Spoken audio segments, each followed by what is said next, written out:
Welcome along to the latest episode of The Couch. I'm joined by Jack Johnson here, Thunder number 2. So Jack, tell me a bit of information about yourself, a bit of background about yourself. I know you do like talking about yourself a lot, so let's go. Background in what way, sorry? You didn't specify. I know you're new to this, but as an interviewer you need to specify with the questions a bit more, please. Sorry mate, alright, let me rephrase that. So, background in rugby please mate. So how did you get into it and how you ended up sat on the couch next to me please? I got into rugby when I started playing, it was actually back in high school. I was playing a bit of rugby union and I got roped into that because I was an ex-footballer at the time. I was a current footballer at the time, became an ex-footballer. Just got roped into playing it and then ended up getting took along for trials at Warrington from a coach I had back there. And yeah, it sort of went through there, progressed through at Warrington and then ended up in the Toon. So you've touched on the Toon there, so this is your second season now in the Toon, so how are you finding it in the Toon? Yeah, so I'm liking it now up in the Toon. No, it was good last year, it was a bit more difficult, we weren't up here as much. Towards the back end of the year we started staying up a bit, and yeah, this year I really feel like we've got the full sort of experience of Newcastle and everything it offers really. So you've touched on the full experience of Newcastle there, so could you just expand on that? So what do you like doing away from rugby around Newcastle please? Yeah, so away from rugby, obviously we all live together, so we're always sort of quite busy, but obviously everyone knows about the nightlife side of Newcastle and that side of things, but there's also, I think the place in itself, it offers a lot more than that. Obviously we all like going to the beach and then just sort of being together and doing sort of things together. Yeah, nice. So you touched on that, you're living up here and you're living with some of your teammates, so could you give the viewers a bit of an insight of who you're living with, like any habits or any stories of so we obviously, I live with you, Connor Bailey, Gids, Pat and Brad. So we've got Brad is like our youngest child, we're sort of like the parents within the group. Brad is like the youngest one. He did get promoted to the teenager, but he's been demoted back down to the kid again. He has tendencies, he does a few things. So like this, the special one at the minute is when a toilet roll's finished, bearing in mind the bin is here, what Brad likes to do is he likes to go a bit above and put it right back on the toilet rather than just going like this and putting it into the bin. That's one of his favourites at the minute, and do you know what, he's doing that really well.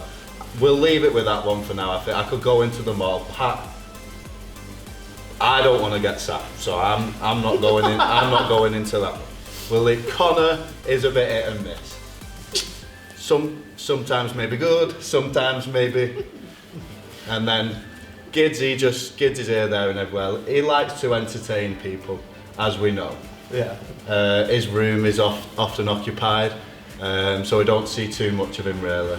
And then me and you just hold fort really, and that's how it goes. No, definitely. Obviously we are a young team and that, so where do you think we could go this year and probably in years to come? Where would you like to think? Yeah, I think we are a young team, and I think this year we've been plagued with both injury and then a bit of inconsistency within selection. Obviously we have had a few lads leave, which obviously Newcastle isn't for everyone. Like, it's especially they've been homesick and they've had to go home, which has affected us in some ways. But I think if we all come together and we can get through that, and we'll be able to build, and then over the next few years, if we keep a consistent team, there's no reason why we can't go on to do bigger and better things, I don't think. No, definitely. So I'm not being rude here, I'm just going to get out my phone, and because I have some questions from the fans, because you are a very popular member of the team.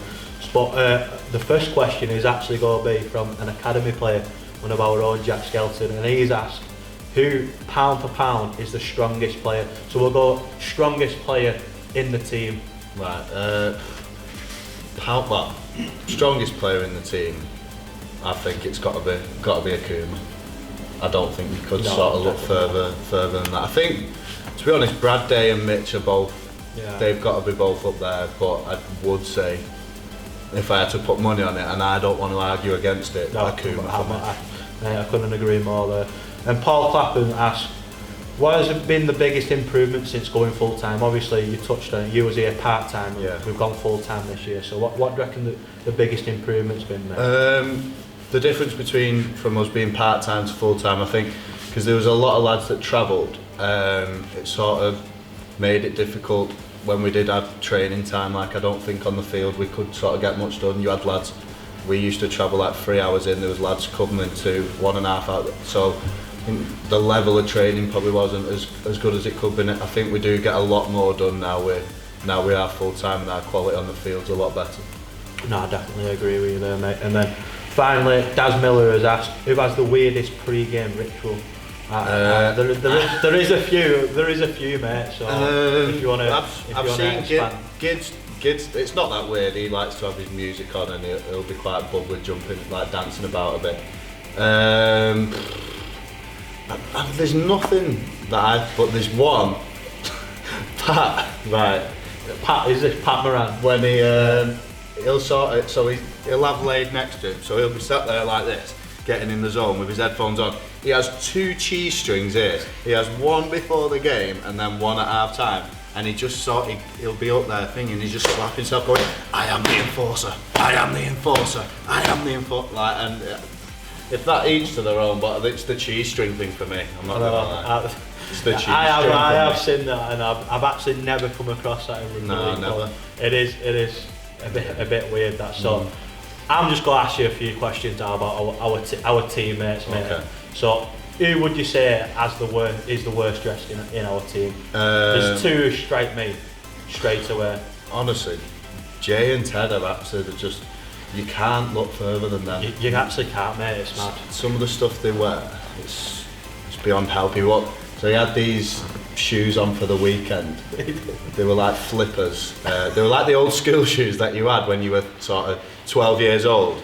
And they were like little flippers, and then they were the ones that if you wanted to chip the ball when you were playing football in yard, they were perfect for him, and they'd get them all up and under. He's the worst. They were proper bottom shelfers then, weren't they? And there is a bit of debate amongst the boys, like who is the quickest in the team. And mate, I'm not being biased.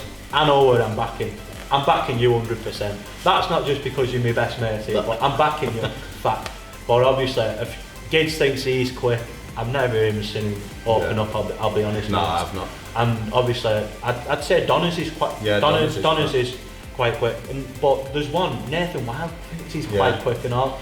But I think that's only when he's running to get a kind of cherry coke, I reckon. I agree. So who do you reckon's I'll be honest, I'm going to throw a bit of a curveball in here. Mate, the quickest man in the team is our mate, Lewis Peach.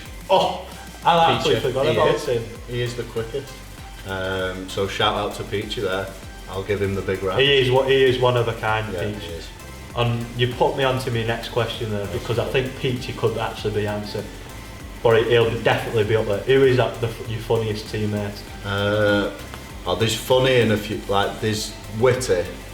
I think I think you're quite witty. Cheers, mate. But the funniest person, his mannerisms and just the way he behaves, it has to be Peachy. I don't think there's anyone that sort of comes close to that. No, I agree. He is certainly one of a kind. But no. Before we do wrap up, I got a question as well. Yeah, go on, mate. Here we go. No. It's a serious one. Actually. So it's from a Leeds Rhino female player. Messaged me, and she said, this was just a question to you. What are your favourite spots to go in Newcastle and why? Oh, that's a good one, that. Favourite spots to go? Yeah, favourite spots. If I don't know it. There is quite a lot of spots to go, isn't there, in Newcastle? Yeah. And if I'm looking for a certain spot, I do ask my good mate Pat Moran, because he is the king of knowing the spots. Yes. But so I'd like to say the Stack's a good spot to go. Yeah, it's a good spot.